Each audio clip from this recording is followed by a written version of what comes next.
Hello बच्चों, let's read this question. Here we have to match the column first with column second. Column first में हमें radius दी हुई है different ions और एटम्स की, and we have to find the corresponding values for that radius. So the key concept यहाँ पर लग जाएगा एक formula, that is radius is equals to होता है 0.529 n स्क्वायर अपॉन z। अब ये वैल्यू होती है रेडियस के एंगस्ट्रॉम में, यानी कि यहाँ पर हम लिख सकते हैं a nought n square upon Z, क्योंकि 0.529 एंगस्ट्रॉम वैल्यू होती है बोर रेडियस की। क्या है ये?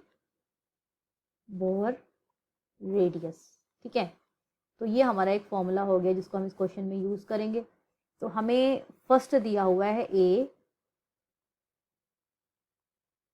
सेकेंड ऑर्बिट और H माइनस, सॉरी एटम है तो हाइड्रोजन एटम है ये यहाँ पर।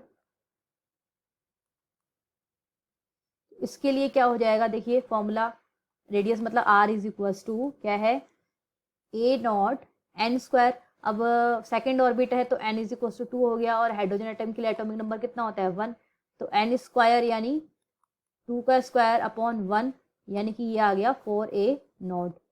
ये रेडियस हो गई, यानी ए का मैच क्या हो गया यहाँ पर, सेकेंड। ठीक है, अब दूसरा बी जो इन्होंने दिया है दैट इज हमारा है फर्स्ट ऑर्बिट, और साथ में क्या दिया हुआ है, हीलियम प्लस आयन।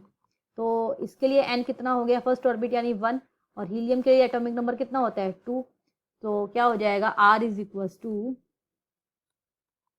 ए नॉट एन स्क्वायर यानी 1 का स्क्वायर अपॉन 2, यानी कि 0.5 ए नोट। तो यानी बी का मैच यहाँ पर क्या हो जाएगा, 0.5, यानी कि थर्ड बी का मैच हो गया। तो अगर ऑप्शन देंगे ए का सेकेंड, और यानी कि सी और डी कट जाएगा, और बी का थर्ड, ए और बी में देखना पड़ेगा नेक्स्ट।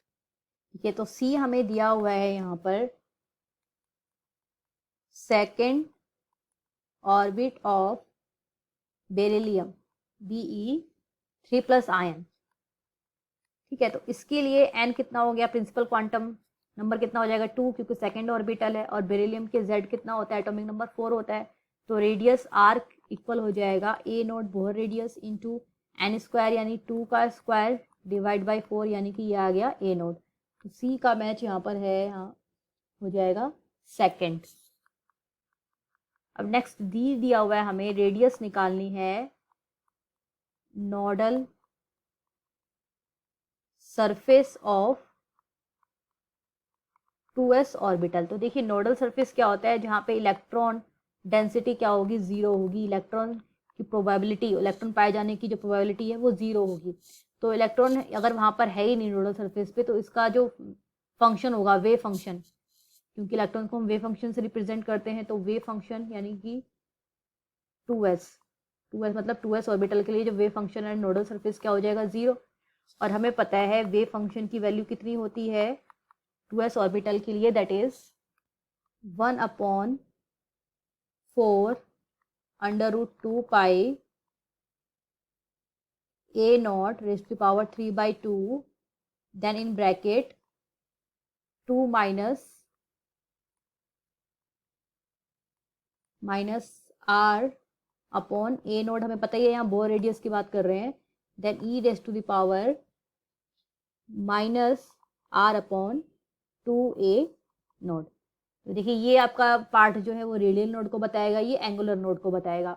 लेकिन हमें क्या बोला, नोडल सरफेस पे बताना है हमें रेडियस। नोडल सरफेस का मतलब वहाँ पे इलेक्ट्रॉन डेंसिटी 0 है, तो ये वेव फंक्शन भी क्या हो जाएगा, 0। अब ये वेव फंक्शन 0 कब होगा, जब हम इसकी वैल्यू क्या हो जाए, 0 हो जाए।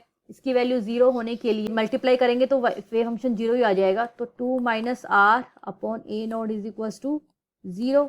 तो यहाँ से आर की वैल्यू क्या आ गई, 2a नॉट।